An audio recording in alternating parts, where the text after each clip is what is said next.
Hey everybody, it's Monday, April 6th, and it's a beautiful sunshiny day. And I know you're going to be tempted to go outside, but you need to do a few lessons before you do that. I'm not seeing a lot of you working. I'm looking at the tests and I'm looking at the assignments, and I have no assignments to grade. So give me something to do. So I'm here to help you, and if you missed my introduction, I just want to let you know that you don't have to take your final exams. As a matter of fact, you can't take your final exams because I have to put the proctor information for that.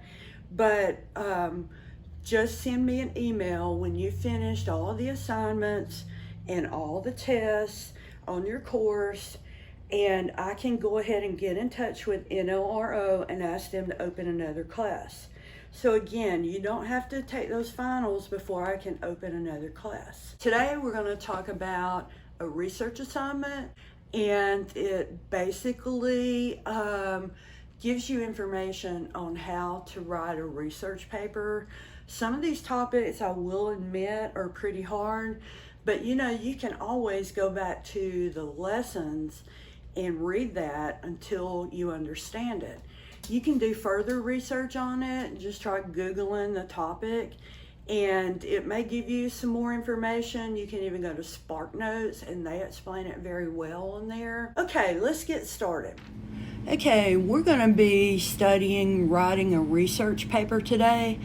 And of course, we can't go into a whole lot of detail on whatever assignment you have on this video. But just to let you know ahead of time, if you have an assignment that you don't understand, or if you have problems writing your research paper, you can always refer back to us. This is from English 2 Part B, and it's not an assignment, it's just a lesson. And if you don't have English 2 Part B, then you're just out of luck. No, just kidding. If you want me to email you this lesson, I'll be glad to. I'll just send it to you as an attachment, and it might clarify some questions that you have. But let's get started. Now, I'm not going to read all this information to you because it is very lengthy, and nothing is more aggravating to me than for somebody to give me a piece of paper with instructions on it and go through every little word. I can read it myself, so I'm always just like, give it to me, I'll read it myself. But I hope you stay tuned, because this is something that will apply to all of your research papers. So, one of the things that you want to do, we're going to skip that first paragraph, and other than the sentence, choose the one that interests you before continuing. A lot of assignments have options on what you can write about. So, pick one that you think you would like, because that makes it a whole lot better. Okay, so going down to the next paragraph, it says your paper will be well written if it does the following. If it has an introduction that includes a clear thesis statement. That is a requirement on almost every assignment, that you have a clear thesis statement. Provides readers with background information on the topic, fully develops each main point in the body, and supports each main point with evidence.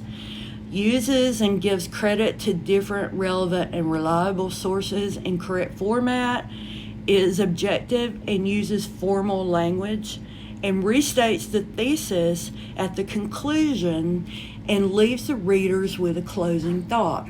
Now, when it says restate the thesis, basically means you go back and you mentioned what you did in your first paragraph. You just put it in different words and just kind of end it on a good note. Okay, now NLRO breaks it down into 4 categories. It's pre-writing, writing a draft, evaluating and revising, and proofreading and publishing. Now, again, I'm not going to go through all of this and read all of it. I'm just going to hit the high points on each one.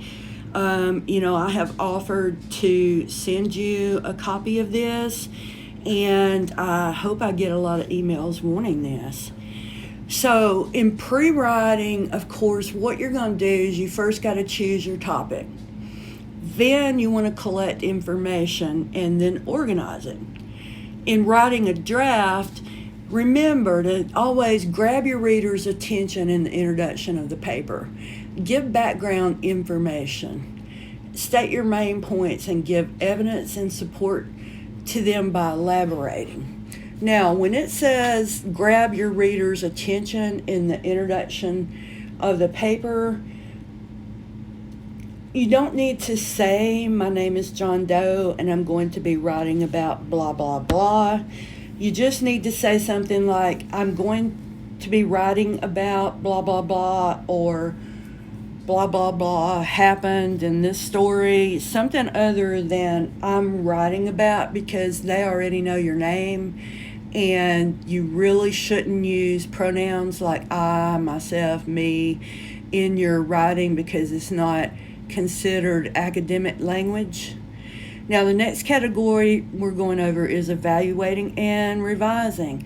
Okay, look over it and revise the draft if you need to. Proofreading and publishing. Proofread your final draft. You can send it to me, and I wish you would, so that you don't turn in a paper and then have to have it reset. If you want to email me your paper, I can look at it and help you if you need further proofreading or need some punctuation or some grammar corrected. I can help you with that. Narrowing your subject. Now, you may research and get a lot of information, but is it the specific thing that you're writing about? You need to look at that, because you don't need a whole lot of related, non-related information. Sometimes our research kind of wanders off from what our subject is, and you just need to determine what goes with your paper and what doesn't, because you may have 1,000 word essay and you may look up articles that have 10,000 words. So you're going to have to narrow down what you're talking about. You need to know first where to look in order to find good information on your topic. And on this page, it gives you a chart of where you can go to get good information. Make sure that when you get your information, it's not opinionated information, or in other words, it's not just someone's opinion. Make sure you always back up your research with facts. Now, just briefly, where you can get sources, you can go to the library. You can go to the Reader's Guide to Periodical Literature. You can go to online databases, general or specialized reference books or CD-ROMs. And, of course, you can go to the World Wide Web and online services. Okay, they've written an outline or typed an outline of how they expect the paper to be. And the first thing is the introduction, and you'll see below that it says thesis statement. Now, in every paper I grade, they want to know if the student has a strong thesis statement. And what that means is that you're given an overall statement as to what you're going to be talking about. Let's look at this one. Penelope, as a wife and mother in Greek mythology, was meant to be faithful to her long-missing husband and strong and encouraging to her growing son. All right, so in her body paragraphs, she has number 2, women in Greek mythology. Number 3 paragraph was Penelope as a wife. The 4th paragraph would be Penelope as a mother. And then you would have the conclusion. Now, when you write your draft out, you might want to write it on every other line so that you can make notes and revisions. I do this, by the time I get through with my draft, I can't even hardly read it. Well, you don't want to be that unorganized, but You do want to be able to go back and say, I need to add this into this sentence, or I need to take this word out. That's what you need to do when you're doing the draft. On proofreading, says that your paper has reached its last stages and you're ready to polish it and make the last necessary changes. So you need to look for spelling mistakes, grammatical errors, and problems with sentence structure. Repetition is another issue that some people get caught up in. Don't say the same thing twice.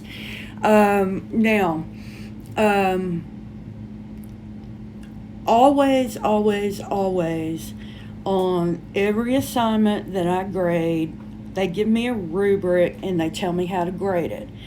And it always asks about spelling mistakes, grammatical errors, and problems with sentence structure. So if you get a paper pretty perfect in all those categories, then you're going to get the highest number of points. But if you've just got a scattered mess, you're not going to get the points. So pay attention when you're typing in Word. A lot of times it'll underline the word and it'll tell you what your mistake is. Don't ignore those. But if it wants you to use another word, make sure it makes sense in the sentence before you use it. I hope that this lesson has helped you.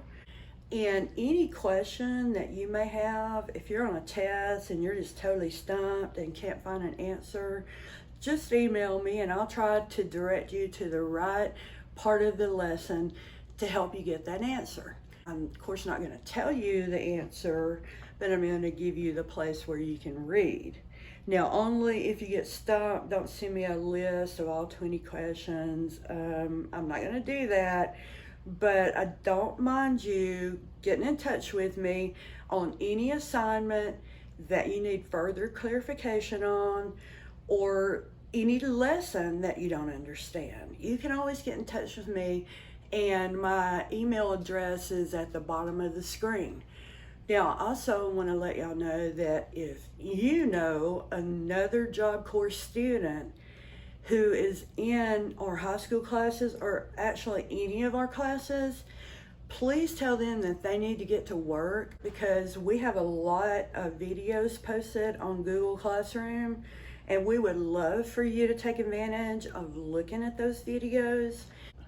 If you know anybody who's having a problem accessing the internet or can't access it at all, or maybe can't pay their phone bill. Some companies are putting off disconnecting their phones.